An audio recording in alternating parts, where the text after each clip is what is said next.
the way it typically unfolds is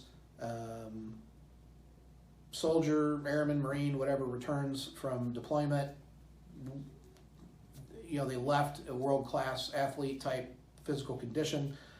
They come home, maybe they're unable to climb stairs. Maybe the next day they can run 2 miles with no issue. Then the next day after that, it's a struggle going, from one room to the other while carrying a light load, of a box or something like that. Whatever it is that triggers them, something's wrong. They go to the VA looking for help. That doctor goes through those initial assessments. The pulmonary function test is probably the very first thing they do. Those are going to come back in the normal range, because oftentimes this is an issue of oxygen diffusion instead of oxygen capacity within the lungs. And so, that's pretty much where that treatment ends, or at least the investigation into what needs to happen for treatment ends. And it comes back as, there's nothing wrong with you. Your tests are normal. If you persist and keep looking for answers, inevitably these folks are being labeled as having some kind of a conversion disorder, some other type of a mental illness. And so they're treated psychologically instead of physiologically. And, those pills are not going to address the physiological problems that they're having.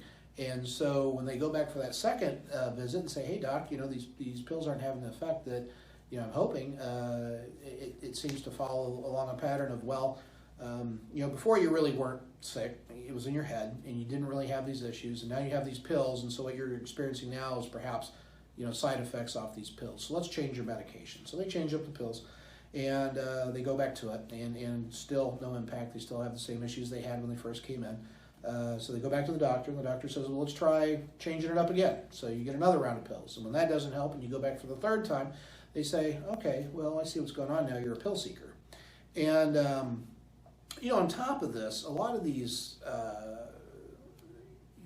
psychological problems that veterans are experiencing, I think some of this stuff is probably more of like in the case of mefloquine, I think, mefloquine neurotoxicity can mimic some of the symptoms of post-traumatic stress. So I really definitely am curious as to how many people out there with they're living with post-traumatic stress are actually living with a toxic exposure illness. Anyhow, I'm sorry, I'm digressing a little bit. Back to the point of that spiral. Once you're in that being treated for that psychological,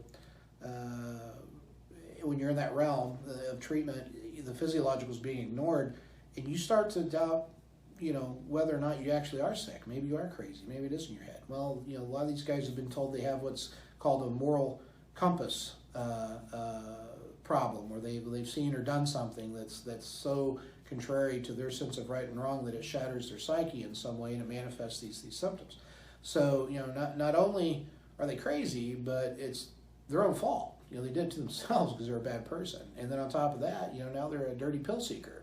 And if they're married with a family, and if this is impacting their job or ability to earn money and produce for their family, that's just that much more weight. And there's that spouse that's, hearing, hey, you're a crazy, bad ethics individual that's seeking pills, and that, when money issues get tight, it can really impact things. And, before long, the marriage falls apart, and the spouse takes the kids and goes, and there, that veteran's sitting there wondering, what they're going to do. And, maybe they move back in with their parents, or they do what they have to do. The self-esteem continues to spiral. They still feel like nobody's listening and there's no help. Well, at that point, is it really any wonder that,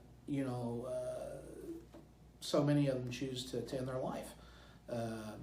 It seems like it's the only option. So I think part of that 22 veterans a day that kill themselves number that everybody's become so familiar with that phrase, how many of those folks are in that position because they're trapped in this little personal hell of dealing with this issue that has no good path that's part of it.